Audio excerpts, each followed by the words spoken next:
We're talking about music. We're making it easy. This is Music Made Easy.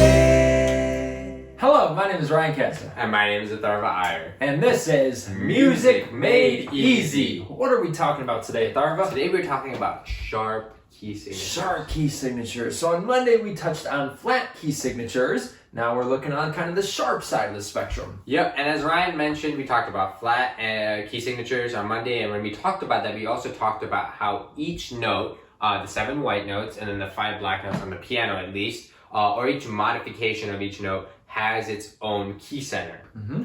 And so that makes 12 key centers because there's 12 of them, and that we also talked about how the key of C has no sharps or flats. Exactly. And so when we get into sharps, there's an order just like flats. It's called the order of sharps, and it reads F, C, G, D, A, E, B. Now what's cool about this order?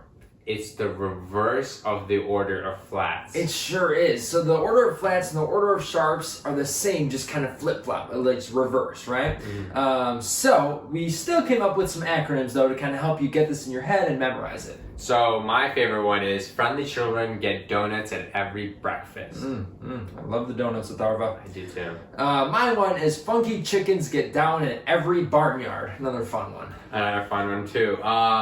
Then going on from there, last week when we talked about flat key signatures, we had a little slideshow kind of going through the order, and that's what we're going to do today as well with the order of sharps.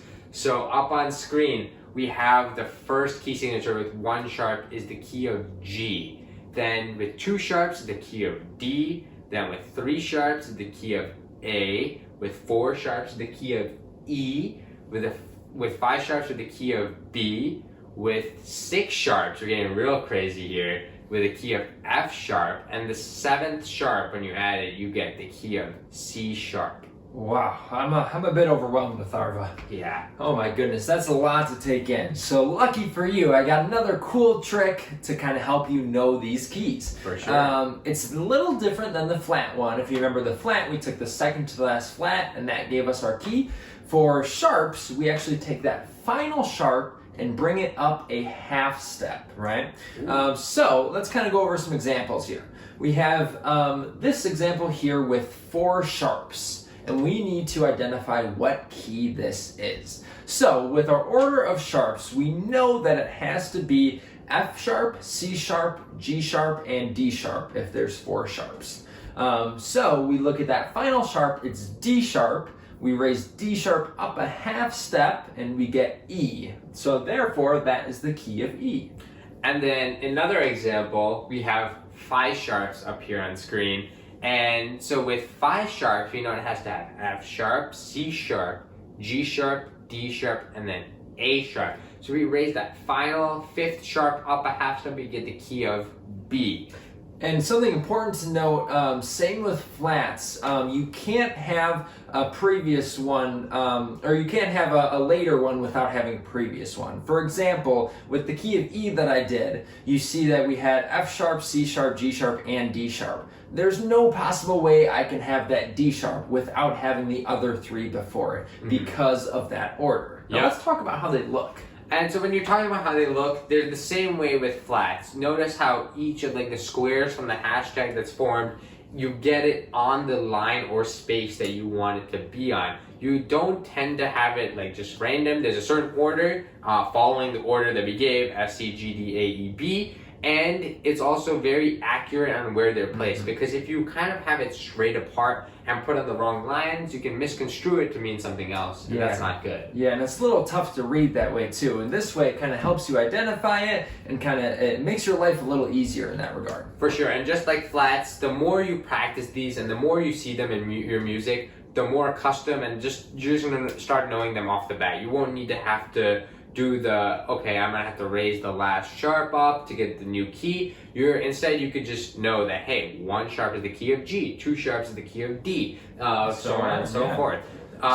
So a little recap with this Yeah. video.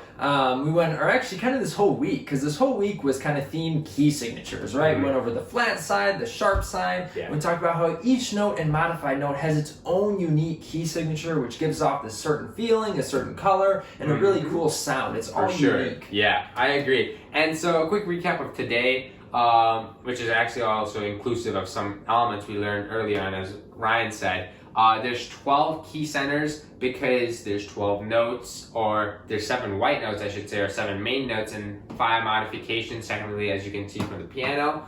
And they kind of overlap, so don't be afraid, because remember we talked about enharmonics, how the same key signature can have a different meaning. Yeah, exactly. So specifically with the sharps, we went over the order of sharps, and the cool thing is it's the exact opposite of the order of flats, so that's easy to remember. The other thing is we went over kind of all the different examples. Atharva went through that kind of slideshow with all the different keys, and then we showed him a cool trick. The cool trick is you take the last sharp from the key signature, from that order, and raise it up a half step, and then that will be the key signature for it. Yeah, easy as that. Awesome. I hope you guys learned something today. We hope you had a little fun. Thanks so much for watching. If you have any questions, please leave them down in the comment section below. As usual, please like and subscribe. Thank you guys so much. We'll see you later. Bye, guys. We're talking about music. We're making it